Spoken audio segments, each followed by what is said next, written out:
Welcome to TradeTheNBI.com. This is John's report is for the 20th of December.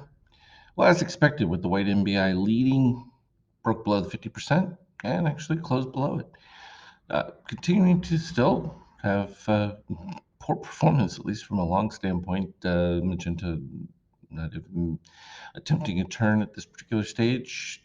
Cyan, DOC here, continuing to rise. We're seeing the orange dip, but it had reached a peak there. Uh, be important to watch that. Make sure it doesn't dip below the cyan first, because that might be an indication that we're going to get it dip below the red line, which would be a turnaround potential.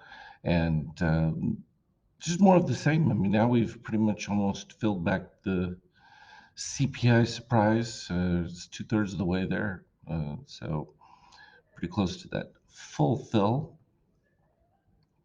And not a surprise, just given what we're seeing, the malaise from the Bulls' standpoint. There really isn't just a whole lot of news or anything that gives impetus towards it. But as more data comes through, it's just going to confirm one or the other. We've already been elevated, so this is just a evening back from an NQ standpoint, weaker, now approaching that 23%. So it actually did a little bit better. I was expecting it to reach the 23% at the same time the S&P broke to the 50. So relatively speaking, it paired off a little bit better. Uh, Treasuries, of course, this was expectation moving lower here. We had all these positive extremes, but a little bit out of sorts there with bonds moving up as high as they did, given the fact that the Fed is not talking about changing, but the belief, at least in the interim, was that the Fed was going to change their mind. And when it did, well, they've given zero indication that that's what they plan to do. They're not afraid of the impending pain that's going to come, and for good reason. I mean, who are they going to answer to anyway? There's no elections or anything happening anytime soon. Oil still holding right around that 75 range. Not great, not horrible, just sort of in between. And this is part of the malaise. There's no defined direction. That's not eased off enough to be exciting from a bull standpoint, but it's also not so elevated as to be the horror potential if conflict in Ukraine and that got worse, and more issues with Russia. And it's just going to continue to be back and forth. But see, again, it's one of those that any surprise is more likely to the downside than to the upside, unless there's a peace agreement. That would be the only upside. But then even that, what does it change? It's not going to change sanctions or anything like that.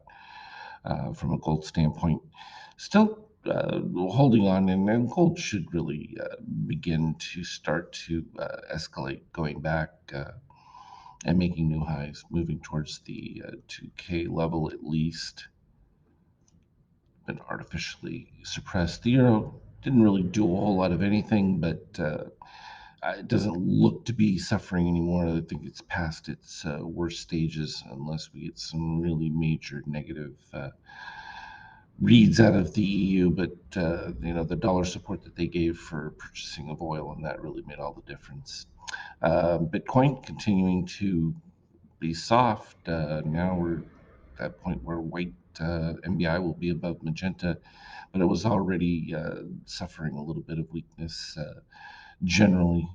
Just still continuation from that whole FTX and back and forth with Binance. And you're seeing the same thing with Ethereum, now approaching 0% with white leading, and little bit of short-term buyer movement coming back in that could be enough to support it from breaking the lows, but no real exuberance there, and that has been kind of a drain in general overall from a market standpoint. Trying to get that to disappear, though I don't think the other charts are up. Yeah, usual TS back and forth, the 50K and the 5K, not doing it. If something relevant pops up, I'll certainly put it up there. But it's very unusual end of year. Usually there's some kind of exuberance, excitement, but we're really getting a whole lot of nothing. The range is still good. No complaints there.